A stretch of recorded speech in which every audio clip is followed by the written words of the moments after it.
ಬಟ್ರಲ್ಲಾಗಿಲ್ಲ ಹೆಂಗ್ ಸಾಯಿಸಿದ್ರೆ ಏನಣ್ಣ ಸಾಯಿಸ್ಬೇಕು ಅಂತ ಡಿಸೈಡ್ ಆಗ್ಬಿಟ್ಟು ಇದಷ್ಟಕ್ಕೂ ಇದನ್ನ ನಾನು ಗಿಲ್ಲಿ ಕೊಡ್ತೀನಿ.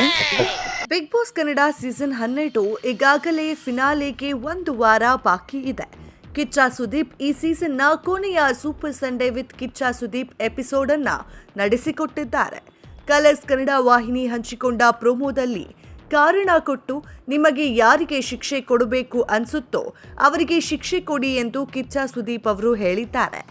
ಮೊದಲಿದಾಗಿ ರಕ್ಷಿತಾ ಶೆಟ್ಟಿ ಅವರು ಧನುಷ್ ಗೌಡಗೆ ಕಹಿ ಕೊಟ್ಟು ಅದಕ್ಕೆ ಕಾರಣವನ್ನ ಕೂಡ ವಿವರಿಸಿದ್ದಾರೆ. ನನ್ನನ್ನ ಇರಿಟೇಟ್ ಮಾಡಿದ್ರು ಎಂದು ಕಾವ್ಯ ಶೈವ ಅವರು ಗಿಲ್ಲಿ ನಟನಿಗೆ ವ್ಯಾಕ್ಸಿನ್ ಸ್ಟ್ರಿಪ್ ಬಳಸಿ ಕಾಲಿನ ಕೂದಲು ತೆಗೆಯುತ್ತಾರೆ.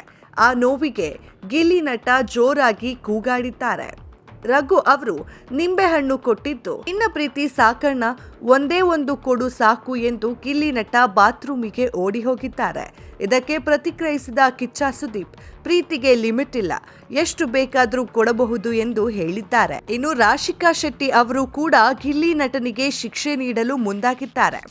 ವ್ಯಾಕ್ಸಿಂಗ್ ಓಕೆನಾ ಎಂದು ಕಿಚ್ಚ ಸುದೀಪ್ ಪ್ರಶ್ನಿಸಿದಾಗ ಗಿಲ್ಲಿ ನಟ ಹೇಗೆ ಸಾಯಿಸಿದ್ರು ಅಂತ ಏನು ಸಾಯಿಸಬೇಕು ಅಂತ ಡಿಸೈಡ್ ಆಗಿದ್ದಾರೆ.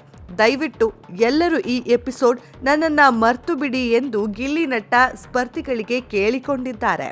ಅಶ್ವಿನಿ ಗೌಡ ಅವರು ಗಿಲ್ಲಿಗೆ ಶಿಕ್ಷೆ ನೀಡಲು ಮುಂದಾಗಿದ್ದಾರೆ. ನೀರು ಕುಡಿಯಲು ಕೂಡ ಬಿಡದೆ ಎಲ್ಲರೂ ನನಗೆ ಶಿಕ್ಷೆ ಕೊಡ್ತಿದ್ದಾರೆ ಎಂದು ಗಿಲ್ಲಿ ಸುಸ್ತಾಗಿದ್ದಾರೆ. ಅದನ್ನು ನೋಡಿದ ಕಿಚ್ಚ ಸುದೀಪ್ ಸಿಕ್ಕಾಪಟ್ಟೆ ನಕ್ಕಿದ್ದಾರೆ. ಇನ್ನು ಬಿಗ್ ಬಾಸ್ ಮನೆಯಲ್ಲಿ ನಡೆಯುತ್ತಿರುವಂತಹ super Sunday with Kichcha Sudeep ಎಪಿಸೋಡ್ನನ್ನ ಸುದೀಪ್ ಅವರು ಅದ್ಧೂರಿಯಾಗಿ ನಡೆಸಿಕೊಟ್ಟಿದ್ದು ಇಂದಿನ ಎಪಿಸೋಡ್ನಲ್ಲಿ ಯಾರು ಎಲಿಮಿನೇಟ್ ಆಗಲಿದ್ದಾರೆ ಅನ್ನುವ ಕುತೂಹಲ ವೀಕ್ಷಕರಲ್ಲಿ ಮೂಡಿದೆ. ಅದರಲ್ಲೂ ಸೋಷಿಯಲ್ ಮೀಡಿಯಾದಲ್ಲಿ ಈಗಾಗಲೇ ರಾಶಿಕಾ ಶೆಟ್ಟಿ ಎಲಿಮಿನೇಟ್ ಆಗಿದ್ದಾರೆ ಎಂಬ ಮಾತುಗಳು ಕೂಡ ಕೇಳಿಬರುತ್ತಿದೆ. ಇಂದಿನ ಎಪಿಸೋಡ್ನಲ್ಲಿ ಯಾರು ಎಲಿಮಿನೇಟ್ ಆಗಲಿದ್ದಾರೆ, ಯಾರು ಸೇವ್ ಆಗಲಿದ್ದಾರೆ ಎಂಬುದನ್ನು ಕಾದು ನೋಡಬೇಕಾಗಿದೆ. ಮತ್ತಷ್ಟು ಬಿಗ್ ಬಾಸ್ ಅಪ್ಡೇಟ್ಸ್ಗಾಗಿ ಫಾಲೋ ಮಾಡಿ ಫಿಲ್ಮಿ ಬೀಟ್ ಕನ್ನಡ.